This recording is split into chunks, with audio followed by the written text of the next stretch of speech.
Mi hijo me habló sin mirarme a los ojos. A partir de ahora, mamá, el banco va a transferir tu jubilación directamente a mi cuenta, dijo mientras revisaba su teléfono.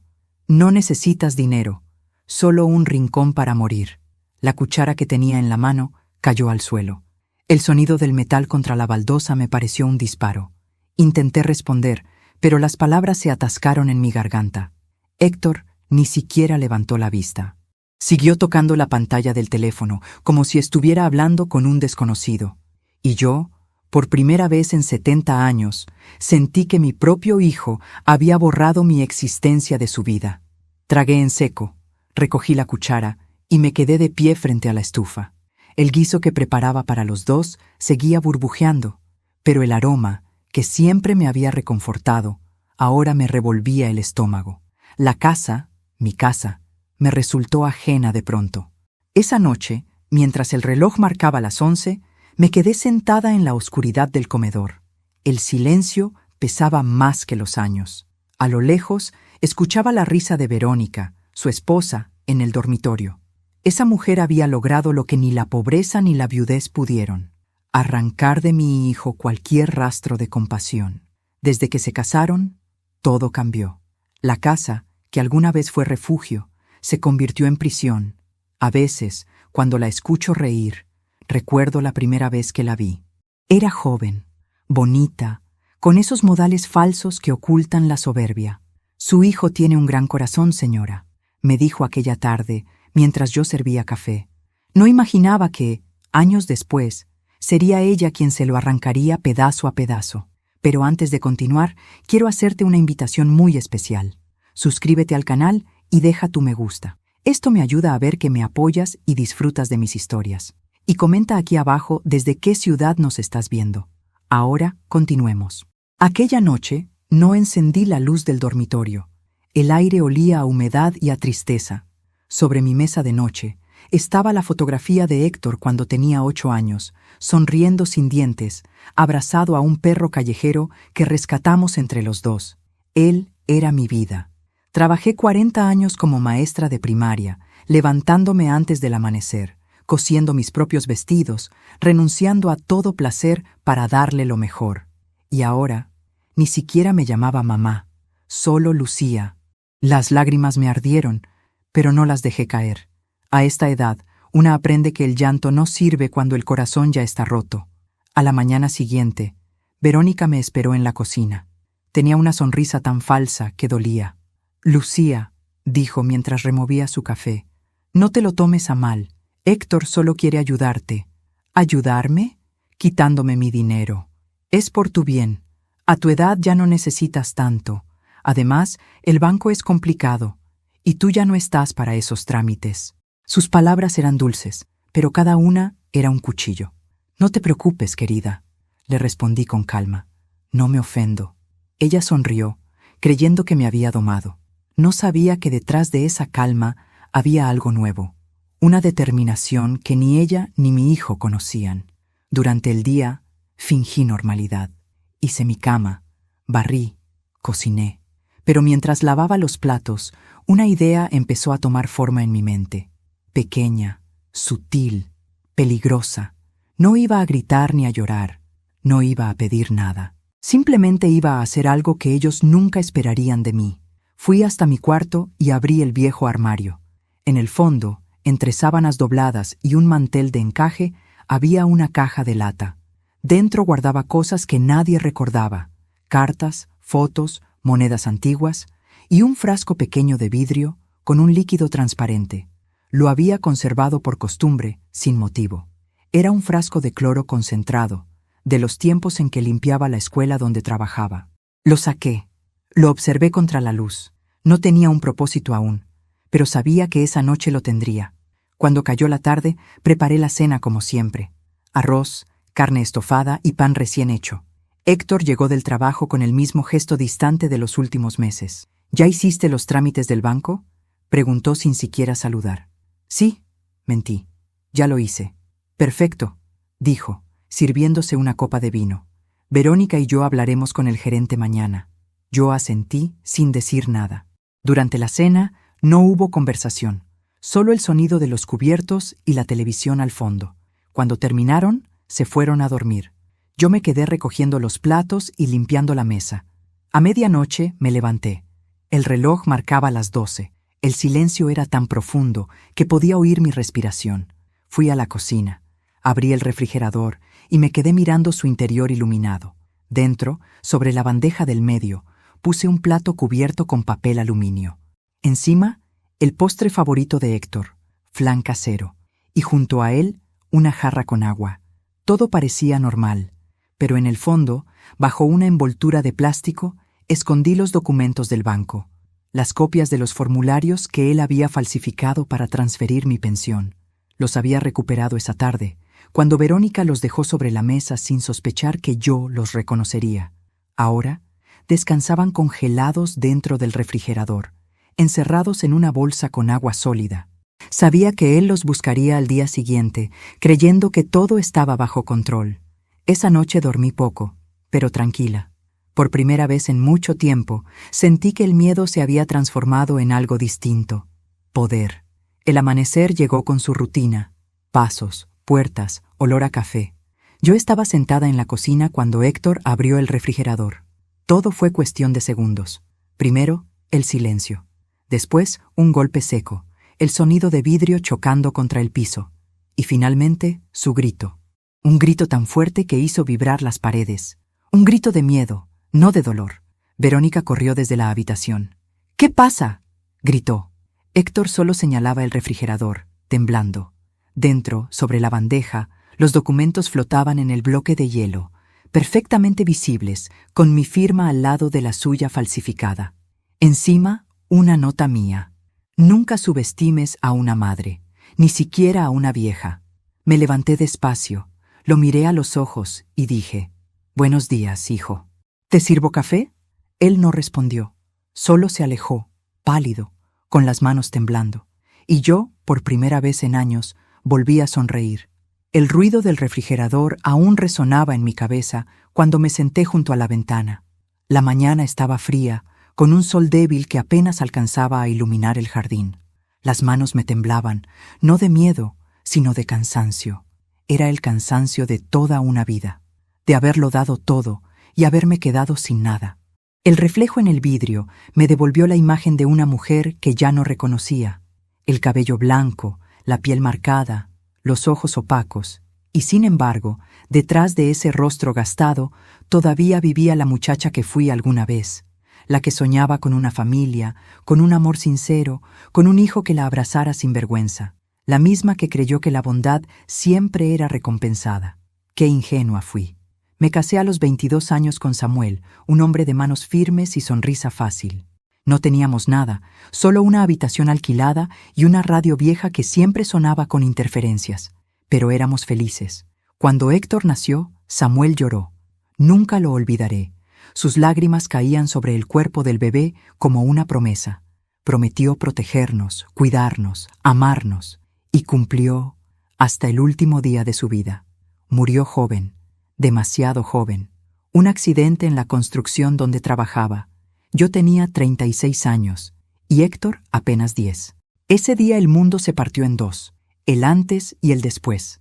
El antes olía a pan recién hecho, a domingos en el parque, a risas compartidas.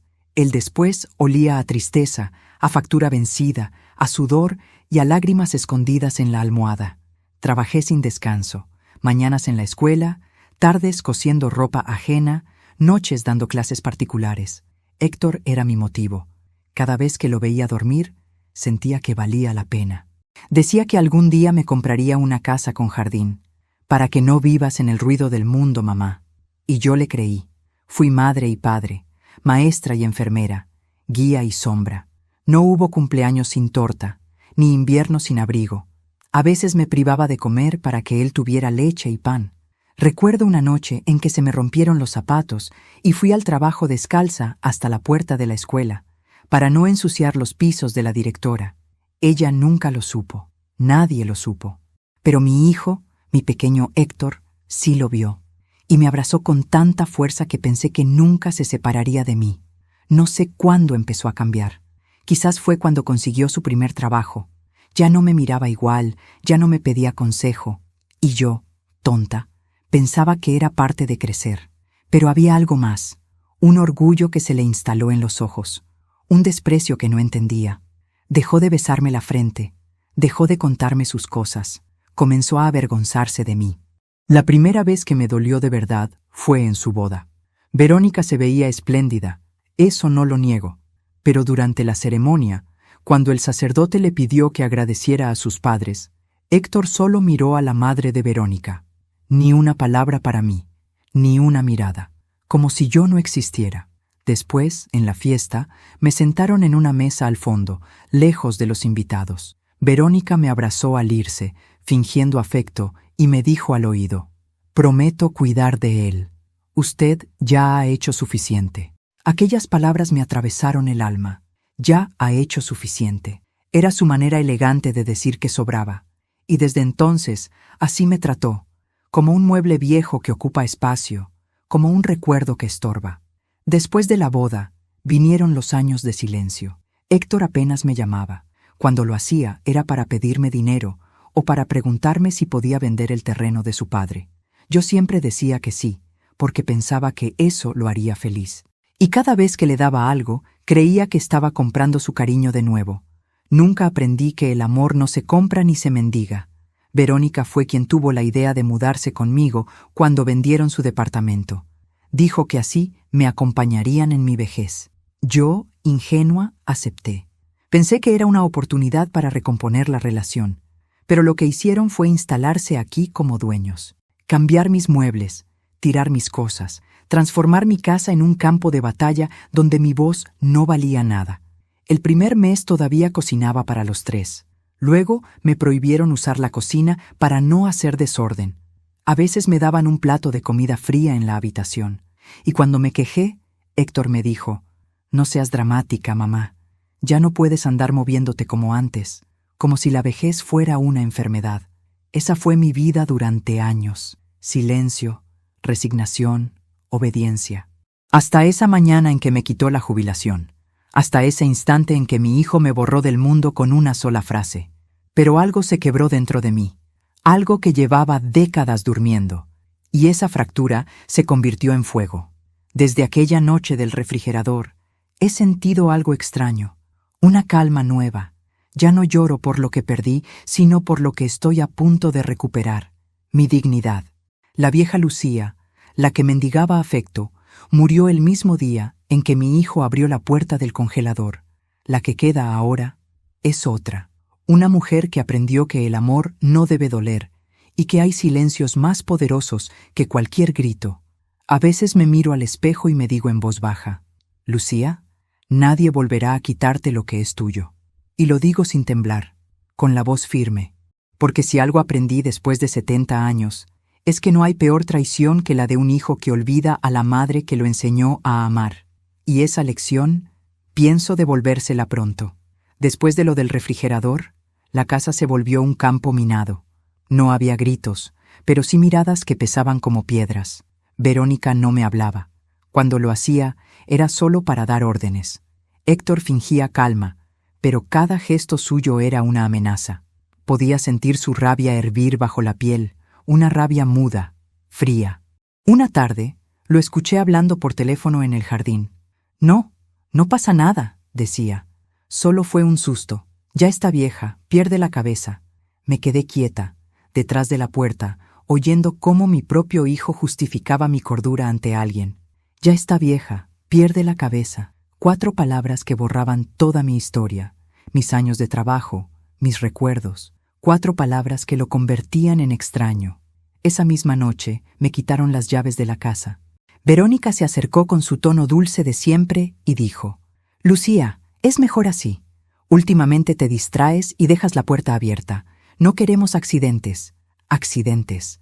Así le llamaban ahora a mi libertad. A partir de entonces, mis días se hicieron lentos. Desayunaba sola, con pan duro y café recalentado. Ellos comían en el comedor, riendo, planeando viajes, hablando de cosas que ya no incluían mi nombre. A veces los oía desde mi cuarto. Sus voces eran como ecos de una vida ajena. Pasaba las horas mirando por la ventana. Desde allí podía ver el árbol de limones que Samuel y yo plantamos cuando nació Héctor. Ese árbol ha resistido tormentas, sequías, podas brutales, y todavía da fruto. Cada vez que lo veía, me decía a mí misma, si el árbol sigue de pie, yo también puedo hacerlo. Una tarde, escuché que alguien golpeaba suavemente la reja. Era Elvira, mi vecina de toda la vida. Tenía mi edad, el cabello corto y las manos agrietadas por los años de enfermera. La misma mujer que me ayudó cuando nació Héctor, cuando Samuel murió, cuando la vida dolía demasiado. Lucía, susurró, hace días que no te veo. ¿Estás bien? No puedo hablar mucho, le dije, mirando hacia atrás. Me quitaron las llaves. Ella me observó en silencio, comprendiendo más de lo que yo decía. Te dejaré algo en el buzón, murmuró. Revisa esta noche. Cuando cayó la noche y todo estuvo en calma, fui hasta la puerta. Dentro del buzón había una bolsita de tela. Adentro, un pequeño celular viejo, de esos con linterna, y un papelito que decía, por si necesitas ayuda. Me llevé el teléfono al pecho, temblando. No recordaba la última vez que alguien había hecho algo tan simple y tan humano por mí. Los días siguientes fingí obediencia. Respondía con una sonrisa a todo. Sí, Verónica, tomaré mis pastillas. Sí, Héctor, ya apagué la estufa. Me dejé arrastrar por su falsa compasión hasta que bajaron la guardia. La debilidad era mi disfraz. Y detrás de él, mi mente trabajaba sin descanso. Empecé a usar el teléfono de Elvira solo por las noches. Nos comunicábamos con mensajes breves. ¿Estás bien?, escribía ella. Sí, todo bajo control, respondía yo. Hasta que una noche le pedí algo que me costó escribir. Necesito un favor, Elvira. Algo importante. Ella tardó en responder, pero lo hizo. Lo que sea, amiga, solo dime. A la mañana siguiente, fingí sentirme mal. Me toqué la cabeza, caminé lento, dije que tenía mareos. Verónica, harta, llamó a Héctor. Tu madre no puede seguir así, le dijo. Si se desmaya o se cae, será nuestra culpa. Entonces que no salga del cuarto, respondió él. Que descanse. Y así lo hicieron. Me encerraron. Cerraron la puerta con llave, dejándome solo un vaso de agua y una bandeja de comida. Por tu bien, dijeron. No sabían que me hacían un favor. Esa habitación se convirtió en mi santuario. Allí, donde creían tenerme prisionera, comencé a construir mi libertad. En la pared del armario aún guardaba los ahorros que Samuel me había dejado, monedas de oro y algunos billetes viejos envueltos en papel. Habían dormido allí por más de 30 años, esperando un propósito. Ahora lo tenían. Por las noches usaba el celular para comunicarme con don Ramiro, un viejo amigo de mi esposo. Había sido gerente del banco donde depositaba mi pensión. Lucía, pensé que estabas retirada, me dijo sorprendido. Lo estoy, Ramiro, pero necesito tu ayuda. Es sobre mi hijo. ¿Qué ocurre? Solo diré que necesito cambiar la titularidad de mi cuenta. En silencio. Eso no es sencillo. Nada lo es, Ramiro. Pero sabes que siempre fui una mujer de palabra. Él suspiró al otro lado de la línea. Está bien, Lucía, lo haré. Pero ten cuidado.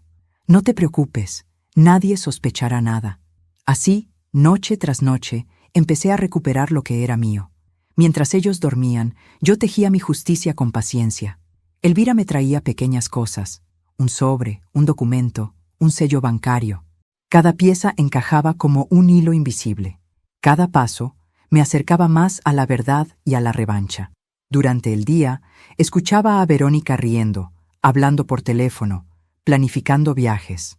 Una vez la oí decir, en cuanto vendamos esta casa, nos vamos de aquí. Yo, desde el cuarto, apreté los dientes. Sabía que su ambición sería su ruina. El encierro duró 3 semanas. Al final, Héctor entró una mañana con gesto compasivo. ¿Cómo te sientes, mamá?, preguntó. Mejor, hijo, le dije con voz débil. Muy mejor. Me miró con una mezcla de alivio y lástima. Eso es bueno. Verónica dice que tal vez podrías ir a un hogar de ancianos. Si es lo mejor para ustedes, claro que sí, respondí, bajando la mirada. Vi cómo su sonrisa se ensanchaba. Creía haber ganado. Y yo supe que estaba a punto de devolvérselo todo, con intereses.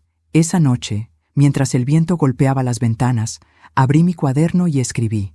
Me quitaron las llaves, pero no la razón. Me encerraron el cuerpo, pero no el alma. Y lo que un hijo roba por ambición, una madre puede recuperarlo con paciencia. Apagué la luz, y por primera vez en mucho tiempo dormí tranquila.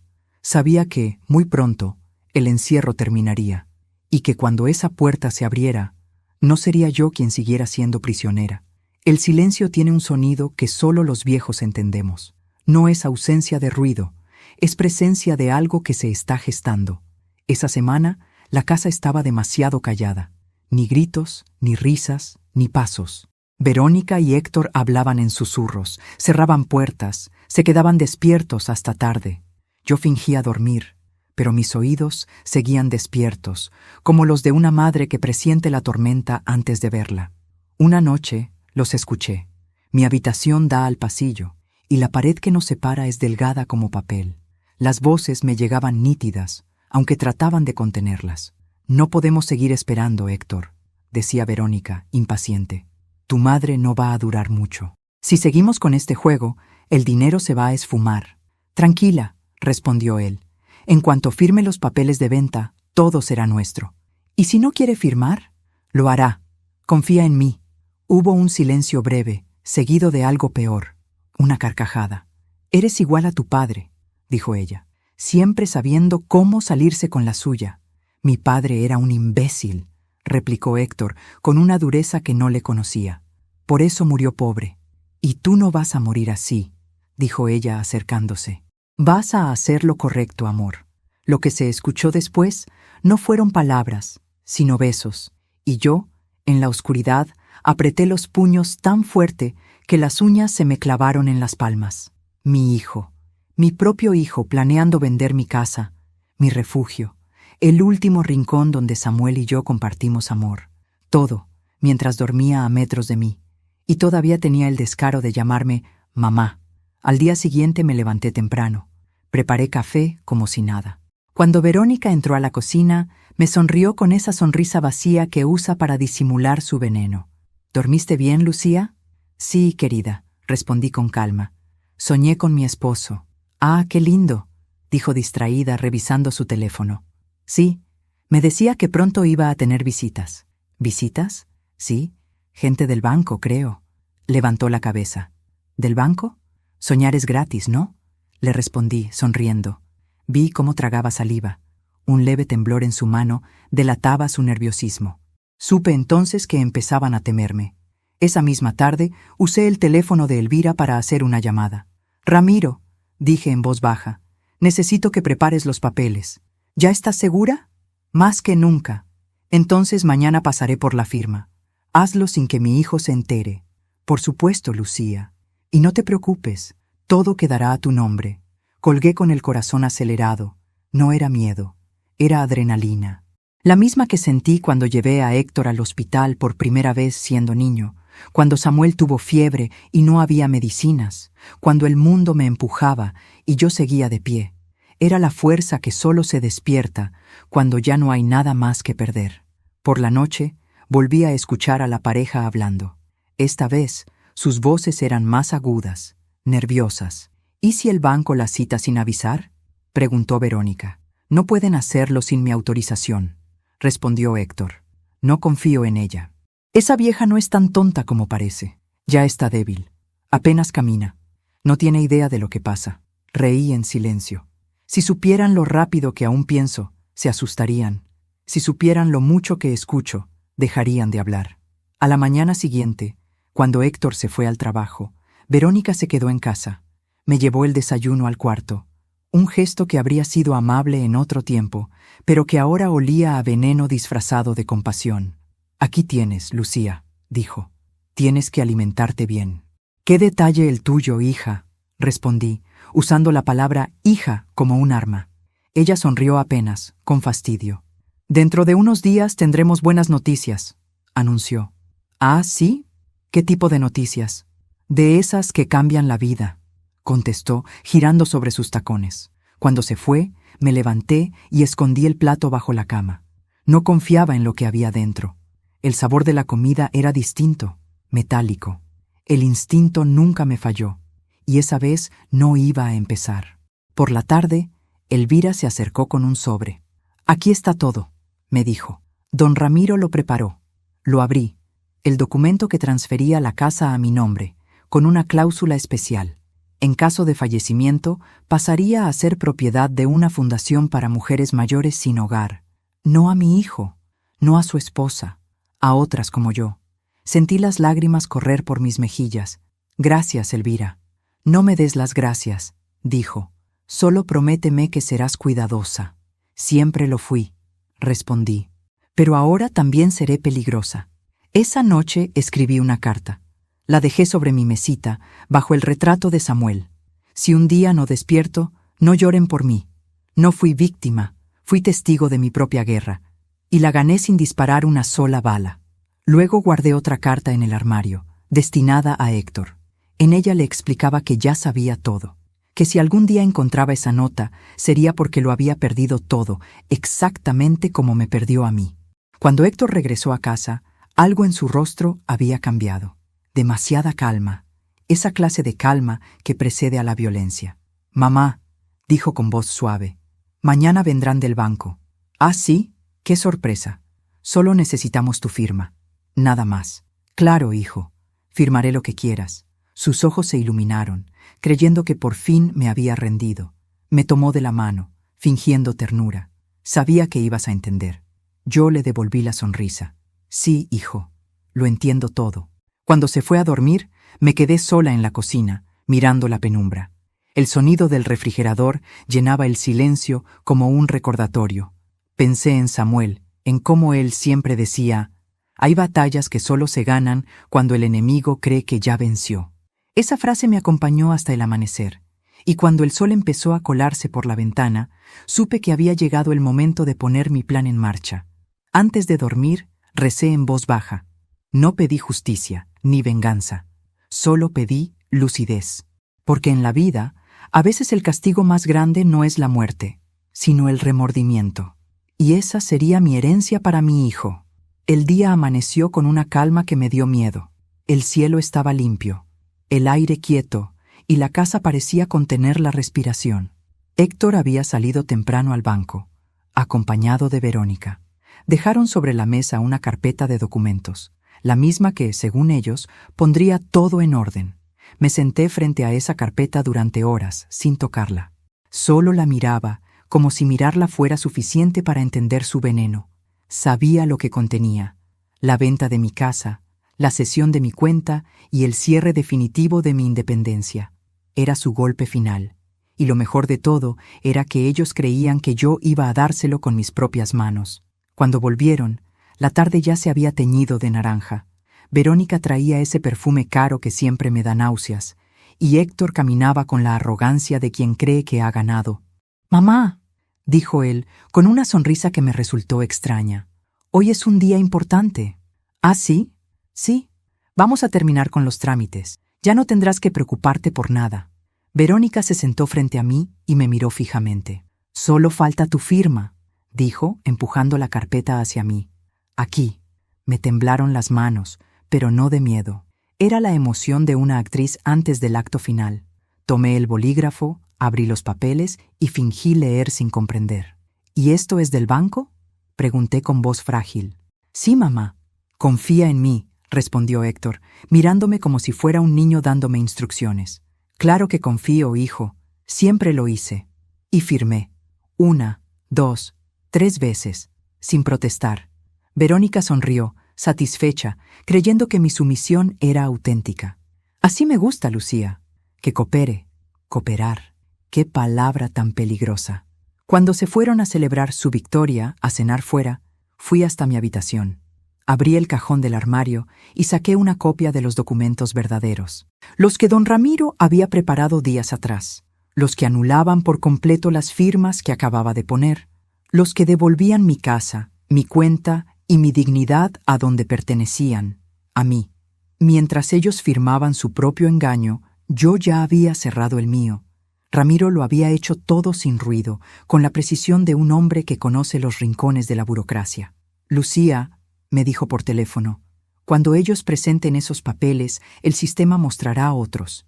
Y créeme, El banco no discute con una maestra que tiene recibos guardados desde 1983. Guardé las copias en una caja metálica, junto a las fotos de Samuel y la libreta de ahorros. Cada firma, cada sello, cada movimiento, era parte de una sinfonía silenciosa que pronto estallaría. Esa noche dormí poco. Escuché cuando llegaron, riendo, chocando copas en la cocina. Desde el pasillo, oí a Verónica decir: «Ya está hecho. Mañana mismo pongo la casa a la venta». «Tranquila», respondió Héctor. «Primero me transfieren el dinero. No quiero errores». «¿Y tu madre?» «Mi madre». Hubo una pausa. «Mi madre ya no tiene nada». Cerré los ojos y me prometí que esa sería la última vez que lo escucharía hablar así. Al amanecer, Elvira vino con paso rápido, disfrazada de repartidora. Llevaba una gorra y una bolsa de pan en la mano. «Aquí tienes lo que pediste», me dijo, entrando en silencio. Dentro de la bolsa había un sobre con sellos notariales. «Documento registrado», decía en tinta azul. «¿Todo listo?», preguntó ella. «Todo». Nos abrazamos sin decir más. Dos mujeres viejas, cansadas, pero vivas. Elvira se fue por la puerta trasera, justo cuando escuché la cerradura principal girar. Héctor había regresado. «Mamá», dijo entrando, «hoy vendrá el agente inmobiliario». «¿Para qué?» «Para tasar la casa». «Ah, qué bien. Así sabrán cuánto vale lo que fue mi vida», respondí, sirviéndome café. Me miró con una mezcla de irritación y desprecio. «No empieces, mamá. No lo arruines». «Yo nunca arruino nada, hijo. Solo observo».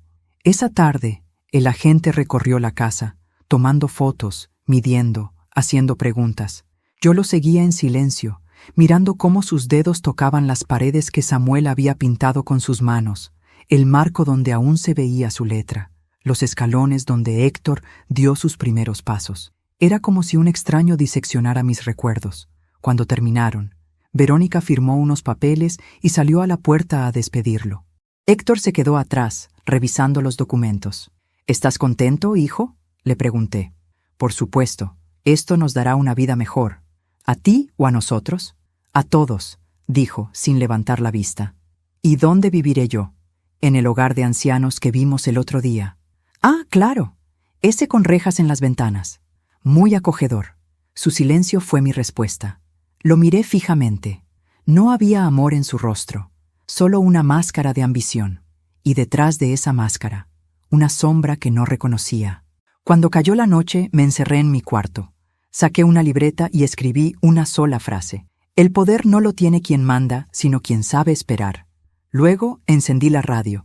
Una canción vieja, la favorita de Samuel, llenó la habitación. Por un momento me sentí en paz, casi feliz. Pero antes de dormir, me prometí algo. Cuando todo terminara, cuando el teatro se derrumbara, no levantaría la voz. No haría falta. Mi silencio sería más fuerte que cualquier grito. Antes de continuar, dime aquí en los comentarios qué te está pareciendo esta historia hasta ahora y qué harías tú en su lugar. No te vayas del video, porque lo que viene a continuación te pondrá la piel de gallina. A la mañana siguiente, Héctor recibió la llamada que lo cambiaría todo. «¿Cómo que los documentos no son válidos?», gritó. «Eso es imposible». Yo, desde el corredor, fingí sorpresa. «¿Pasa algo, hijo?». Él me miró con una mezcla de furia y desconcierto. «El banco dice que las escrituras están a tu nombre y que no puedo hacer ningún trámite sin tu autorización». «Ah, qué raro. Tal vez hubo un error», dije sirviendo café. «¿Qué hiciste, mamá?». «Nada, hijo. Solo firmé lo que me diste». «¿No era eso lo que querías?». Verónica entró corriendo, desesperada. «Héctor, el agente inmobiliario llamó. Dijo que la venta se congeló». «¿Qué?». «El sistema dice que la propiedad está registrada como bien protegido por una fundación». El rostro de mi hijo se desfiguró. Las venas del cuello se le marcaron como ramas secas. Golpeó la mesa, tiró los papeles, gritó mi nombre. Yo solo lo observé en silencio, con el corazón en calma. La máscara ya cayó, pensé. Esa tarde, mientras ellos discutían y el teléfono no dejaba de sonar, me senté junto a la ventana, con mi taza de té caliente. El sol entraba por el cristal, tibio, casi amable, y por primera vez en años sentí que esa casa me pertenecía otra vez. La mañana siguiente empezó con gritos que se mezclaban con el sonido del teléfono, el portazo de las habitaciones y los pasos furiosos de Héctor atravesando la casa como un animal herido. Yo estaba en la cocina, removiendo lentamente mi café, cuando lo vi entrar con los ojos desorbitados. «¿Qué hiciste, mamá?», vociferó. «¿Qué demonios hiciste? ¿Qué ocurre, hijo? No te hagas la inocente. El banco bloqueó mis cuentas. No puedo acceder al dinero». Levanté la vista. Tranquila. «Qué raro, Héctor. Quizás el banco sospechó algo. Tú los llamaste. Tú moviste los papeles. Yo no sé nada de esas cosas, hijo. Ya te dije que estoy vieja y no entiendo de trámites». Sus manos temblaban. Estaba rojo, fuera de sí. Verónica entró detrás de él con el rostro pálido y los labios tensos. «Nos están investigando», dijo, casi en un susurro. «¿Qué?», pregunté, fingiendo sorpresa. «El banco reportó movimientos irregulares y hay una denuncia por falsificación de firmas». Héctor la miró como si fuera a matarla. «Te dije que borraras todo. Te dije que lo hicieras bien. No me culpes, fue ella. Esa vieja lo planeó todo». Me reí bajito. No pude evitarlo. Una risa seca que me salió desde el fondo del alma, como un eco de años reprimidos. «Claro que lo planeé», les dije, mirándolos a ambos. «¿Qué esperaban? ¿Qué dijiste?», preguntó Héctor, incrédulo. «Dije que lo planeé. Desde el día en que me quitaste las llaves, el silencio fue absoluto. Ni siquiera el reloj de la pared se atrevió a sonar. Verónica fue la primera en reaccionar. «No puede ser», murmuró. «No tenías cómo hacerlo». «Oh, querida», le respondí con calma. «Cuando una mujer pasa 70 años resolviendo sola la vida, aprende a hacer muchas cosas». Héctor me dio un paso al frente. «Nos arruinaste, nos dejaste sin nada». «No, yo no los arruiné. Ustedes lo hicieron solitos. Tú no entiendes. Era por tu bien». «¿Mi bien?», reí otra vez más fuerte. «Mi bien no está en el dinero, hijo. Está en no tener que mirar a mi hijo y sentir vergüenza». Sus ojos se llenaron de ira. Por un instante creí que iba a golpearme. Verónica lo tomó del brazo, nerviosa. «No te atrevas, Héctor». «¡Cállate!», le gritó él empujándola. Ella cayó al suelo, golpeándose el hombro. Yo me levanté despacio, sin perder la calma. «¿Ves, hijo?», dije. «Eso es lo que hiciste con tu vida. Convertirte en lo mismo que juraste no ser. Un hombre violento, ciego por la ambición». Verónica se levantó llorando. «No me mires así, vieja bruja. Tú arruinaste todo». «No, Verónica. Solo te quité lo que no era tuyo». «¡Vas a pagar por esto!», gritó y corrió hacia el teléfono. «Llamaré a la policía». «Excelente idea», respondí. «Diles que revisen los documentos que tú falsificaste». Su mano se congeló en el aire. Héctor la miró, confundido. «¿Qué dice Verónica?». Ella guardó silencio. Yo di un paso más. «Sí, Héctor, fuiste ingenuo. Ella fue quien firmó en tu nombre los primeros papeles. Fue quien te empujó a usar mi cuenta. Ella quería la casa, no tú». «Eso no es verdad», balbuceó ella. «No la escuches. Revisa tu correo, hijo. Hay copias de todo». Él me miró sin saber si creerme o no, pero su duda fue suficiente. Verónica, presa del pánico, corrió a la habitación y cerró la puerta con llave. Yo la oí sollozar del otro lado. Era el sonido más dulce que había escuchado en años. Héctor se dejó caer en una silla. Tenía la mirada perdida. Por primera vez en mucho tiempo, lo vi vulnerable. No como el hombre soberbio que me humilló, sino como el niño que una vez lloró entre mis brazos. «¿Por qué lo hiciste, mamá?», dijo en voz baja. «Porque ustedes me dejaron sin nada. Yo solo quería ayudarte». «No, querías adueñarte de lo que construí con mi vida. Y eso no es ayuda, hijo. Es robo». Sus lágrimas comenzaron a caer. Y, aunque me dolió verlo así, no me acerqué. No esta vez. Era su turno de entender lo que es estar solo. A las pocas horas, la policía llegó. Vecinos curiosos, sirenas, preguntas. Verónica intentó culparme, pero los documentos hablaban por sí solos. Las firmas falsas, las transferencias, las llamadas grabadas. Todo estaba allí, perfectamente ordenado. Ellos habían cavado su propia tumba legal. Los agentes se llevaron a Verónica primero. Ella gritaba, lloraba, maldecía. Héctor intentó detenerlos, pero uno de los oficiales le dijo: «Usted también debe acompañarnos. Hay denuncias a su nombre». Él me miró antes de salir. Una mirada que no olvidaré. Ni de odio, ni de amor, solo de vacío, como si de repente hubiera comprendido lo que perdió. Cuando la casa quedó en silencio, me senté otra vez frente al refrigerador. Abrí la puerta. Dentro seguía el bloque de hielo que usé aquella noche, ya casi derretido, pero aún guardando en su interior un trozo de papel con las primeras pruebas que encontré. Lo saqué, lo puse sobre la mesa y lo observé derrumbarse lentamente, gota a gota. Era como ver cómo el pasado se derretía frente a mí. Tomé el teléfono y llamé a Elvira. «Ya está hecho», le dije. «¿Estás bien?» «Sí, más de lo que estuve en años». Ella guardó silencio y luego preguntó, «¿Y ahora qué harás?» «Vivir, Elvira. Solo vivir. Te lo mereces». Colgué y me quedé mirando por la ventana. El árbol de limones seguía en pie. Flores nuevas, brotes frescos. El mismo árbol que plantamos cuando Héctor nació.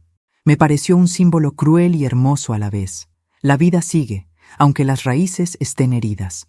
Antes de irme a dormir, me miré en el espejo. Por primera vez en mucho tiempo me reconocí. No la mujer débil ni la madre olvidada, sino una mujer que sobrevivió a todo y que, sin derramar una gota de sangre, logró justicia. Escribí una última frase en mi cuaderno. Al final, no grité para que me oyeran. Guardé silencio, y ese silencio fue mi venganza. Apagué la luz y dormí profundamente, como quien, al fin, puede cerrar los ojos sin miedo. Han pasado 3 semanas desde aquella mañana. 3 semanas desde que la policía se llevó a Héctor y a Verónica, desde que los gritos llenaron la casa y el vecindario entero se enteró de mi historia. Desde entonces, la casa volvió a ser mía. Pero no era la misma. El silencio que antes me dolía, ahora me protegía.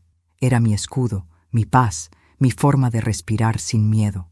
Cada día me levantaba temprano, preparaba mi café y abría las ventanas para dejar entrar el sol. Las cortinas volvían a moverse con libertad. Los cuadros, antes guardados, regresaron a sus lugares, y el aroma de jazmín volvió a llenar los rincones. Era como si Samuel me acompañara de nuevo, caminando por los pasillos, sonriendo en cada rayo de luz. A veces me sentaba en el porche, a mirar el árbol de limones. El viento movía sus ramas con una dulzura que me hacía llorar, llorar sin rabia, solo con alivio. Por primera vez en muchos años, mi vida me pertenecía. Una tarde, Elvira llegó con una expresión que no supe descifrar. Tenía los ojos húmedos y el paso lento. «Lucía», dijo, dejando el bolso sobre la mesa. «Héctor salió». «¿De la cárcel?» «Sí. Firmó un acuerdo con el juez. Verónica se declaró culpable. Lo exoneraron parcialmente». Asentí sin emoción. No sentí odio ni alegría, solo un vacío sereno. «¿Sabes dónde está?», pregunté. «Dijeron que venía hacia aquí». Supe en ese instante que el destino no había terminado conmigo. Anochecía cuando escuché el golpe suave en la puerta. No fue un llamado arrogante ni impaciente. Fue tímido, casi temeroso. Abrí. Ahí estaba, mi hijo, más delgado, con el rostro marcado por la culpa y la vergüenza. Llevaba una mochila vieja al hombro y los ojos hundidos. «Mamá», susurró. No dije nada, solo me quedé mirándolo. Por un momento vi al niño que alguna vez fue, al que se escondía detrás de mi falda cuando tenía miedo, al que dormía abrazado a mi brazo. Él bajó la cabeza. «No vengo a pedirte nada», dijo. «Solo quería verte». «¿Y eso qué cambia?», pregunté. «Nada», admitió, «pero necesitaba hacerlo». Entró lentamente, miró alrededor, como si la casa lo mirara de vuelta. Tocó el respaldo de una silla, el borde de la mesa, la estufa. «Todo está igual», dijo. «Sí, lo que cambia no siempre se ve». Se sentó frente a mí y durante un rato no hablamos. El silencio entre nosotros pesaba más que cualquier palabra. Al fin, él lo rompió. «Tenías razón». «¿Sobre qué?» «Sobre Verónica. Sobre todo. Ella me usó, mamá. No lo hizo sola. Tú se lo permitiste». Él asintió tragando saliva. «Lo sé. Fui un cobarde. Quise tenerlo todo, y perdí lo único que importaba». «¿Y qué era eso?», pregunté. «Tú». Por primera vez en años, mis ojos se llenaron de lágrimas, pero no por tristeza. Era el peso de escuchar lo que creí que jamás oiría. Héctor se inclinó hacia mí y me tomó la mano. Su piel estaba fría. «Perdóname, mamá». No puedo deshacer lo que hice. No, no puedes, le respondí, pero puedes aprender a vivir con ello. Él me miró, y en sus ojos vi algo que no había visto nunca: sinceridad. La misma sinceridad que Samuel tenía cuando cometía un error y venía a disculparse. Por un instante sentí una chispa de ternura, pero duró poco. El daño seguía allí, profundo, irreparable. ¿Dónde vas a quedarte?, pregunté. No lo sé, respondió. Solo quería verte. ¿Y ahora? Ahora me iré. No quiero ser una carga para ti otra vez. Ya lo fuiste una vez, hijo. No lo vuelvas a hacer. Él bajó la cabeza. Lo sé, pero si algún día quieres verme... Héctor, lo interrumpí. Un hijo puede perderlo todo: el dinero, el trabajo, incluso el amor. Pero cuando pierde el respeto de su madre, no hay regreso. Él asintió, conteniendo las lágrimas. Se levantó despacio y caminó hacia la puerta. Antes de salir, se volvió. Gracias por seguir viva, susurró. No merecía que lo hicieras. Y se fue. Esa noche, me quedé en el porche, mirando las estrellas.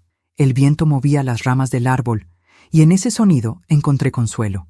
Elvira vino más tarde, con una manta sobre los hombros. ¿Te dijo algo? Sí, respondí sin mirarla. Que me daba las gracias por seguir viva. ¿Y qué le dijiste? Nada. A veces, el silencio es la única respuesta posible. Nos quedamos así, las dos, en silencio, hasta que ella murmuró: ¿Lo perdonaste, Lucía? Pensé durante un largo rato antes de responder. No lo sé, pero tampoco lo odio. Tal vez eso sea lo más parecido al perdón. Días después me llegó una carta sin remitente. Dentro, una foto. Héctor sentado junto al árbol de limones. Debía haber sido tomada antes de irse. En el reverso, con su letra temblorosa, una sola frase: Siempre fuiste más fuerte de lo que creí. Sonreí. No de felicidad, sino de comprensión. Porque al final, el amor de una madre no desaparece, solo se transforma. Ya no era la devoción ciega de antes. Era una forma serena de decir: ya te solté. Esa noche escribí en mi cuaderno: la caída de un hijo no siempre se escucha. A veces, solo se siente, como el eco de un corazón que se quiebra, pero sigue latiendo. Cerré el cuaderno y lo guardé en el cajón, junto a las fotos de Samuel. El pasado estaba completo, la herida cerrada, y aunque no sabía si Héctor volvería algún día, supe que yo ya no lo esperaría. El invierno llegó temprano aquel año. Las mañanas eran más frías, los amaneceres más grises, y el aire traía ese silencio que solo las almas cansadas entienden. Pero por primera vez en mucho tiempo, el frío no me dolía. Era un frío distinto, limpio, como si lavara lo que quedaba del pasado. Han pasado 6 meses desde la última vez que vi a Héctor. No he vuelto a saber de él, ni lo espero. Y, sin embargo, cada mañana, cuando preparo café, miro hacia la ventana con la sensación de que sigue allí afuera, en algún lugar, respirando el mismo aire que yo. No con rencor, solo con distancia. La distancia que se necesita para sanar. Después de todo lo ocurrido, decidí que no quería morir en silencio, ni rodeada de recuerdos vacíos, así que abrí las puertas de mi casa. Literalmente. Un día, Elvira me trajo a una mujer mayor que lloraba en la plaza. Su hijo la había echado de casa. Tenía los ojos llenos de vergüenza. La dejé pasar, le preparé té, y sin pensarlo, le dije: «Puedes quedarte aquí unos días». Después vino otra, y luego otra. Y cuando quise darme cuenta, mi casa, aquella que mi hijo quiso vender, se había convertido en un refugio, un lugar para mujeres olvidadas, para las que la vida trató igual que a mí, con dureza, pero no con derrota. Cada noche las escucho reír, cocinar, cantar viejas canciones. La casa respira vida otra vez, y en cada una de ellas veo un pedacito de mí. Hace poco vino un periodista local. Había escuchado sobre la Casa de las Valientes, como la llaman en el barrio. Me pidió que le contara mi historia. Reí. Le dije que no era una historia de venganza, era una historia de memoria. Le conté que un día mi hijo quiso quitarme todo: mi dinero, mi casa, mi voz, y que, sin saberlo, me devolvió lo que nunca debí perder: mi dignidad. Él escuchó en silencio, tomó notas y antes de irse me preguntó: ¿Lo perdonó, señora Lucía? Sonreí. Perdonar no siempre es abrazar, le dije. A veces, perdonar es poder pronunciar su nombre sin que te tiemble el alma. Cada atardecer salgo al porche a ver el árbol de limones. Sigue ahí, firme, con sus ramas cargadas de fruto. A veces, una de las mujeres del refugio, Rosa, me acompaña. Ella siempre dice: «Este árbol no se muere nunca, Lucía». «No», respondo, «porque está acostumbrado a sobrevivir a las tormentas». Ella sonríe y me toma la mano, y en ese gesto simple encuentro todo lo que necesito. Elvira partió hace un mes. Su salud se apagó despacio, como una vela que ya dio toda su luz. Sus últimas palabras fueron para mí: «No dejes que te olviden, Lucía, que sepan que una mujer mayor también puede cambiar su destino». Le prometí que así sería, y he cumplido. Cada mujer que llega aquí escucha mi historia, no como un relato triste, sino como una advertencia. El amor no debe doler, ni siquiera cuando viene de un hijo. A veces, en las noches más frías, me despierto y creo escuchar pasos en el pasillo.